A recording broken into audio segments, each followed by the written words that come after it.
আসসালামু আলাইকুম, শুভ সকাল। কেমন আছেন সবাই? চমৎকার রৌদ্রোজ্জ্বল একটি সকাল এবং এই সকালে ঘুম থেকে উঠেই আমি একটু ছাদে আসলাম এবং ছাদে এসে একটি ফুল আমার চোখে পড়লো এবং ভাবলাম যে আপনাদের সাথে একটু পরিচয় করিয়ে দিই এই ফুলটি।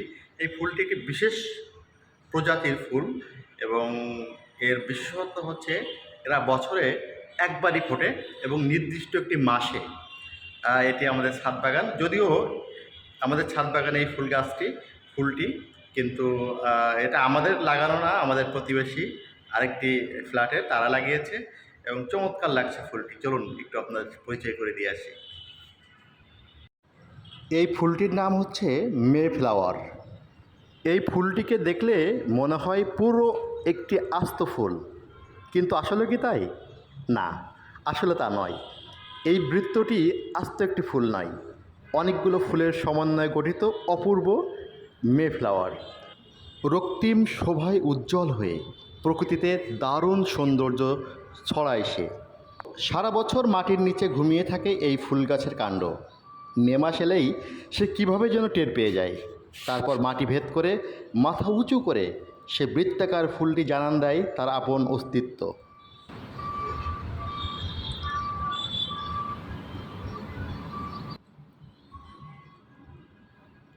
প্রায় 200 ফুলের সমন্বয়ে গঠিত সেই মে ফ্লাওয়ারের পুষ্পবৃত্ত।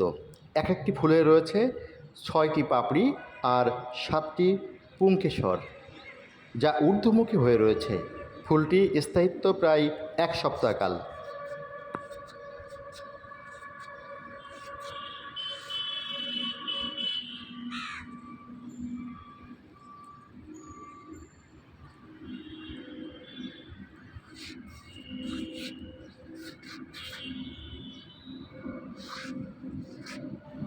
South Africa, West Africa, Ghana, Ivory Coast, Siberia, Mexico প্রভৃতি দেশে এই মে ফ্লাওয়ারটির বৈশ্বিক বিস্তৃতি রয়েছে।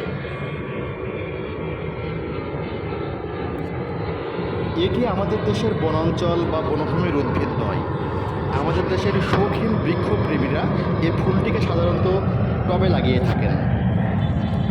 প্রতিদিন যদি সকালে এমন সুন্দর একটি ফুল দেখে আপনার ঘুম ভাঙে বা ঘুম থেকে উঠে যদি এত সুন্দর একটি ফুল দেখেন আপনি, আপনার মনের অবস্থা কেমন হতে পারে কমেন্টে জানাবেন। সবাই ভালো থাকুন, প্রত্যেকের আজ সারাদিন ভালো কাটুক সেই প্রত্যাশায় আজ এ পর্যন্ত। শুভ সকাল।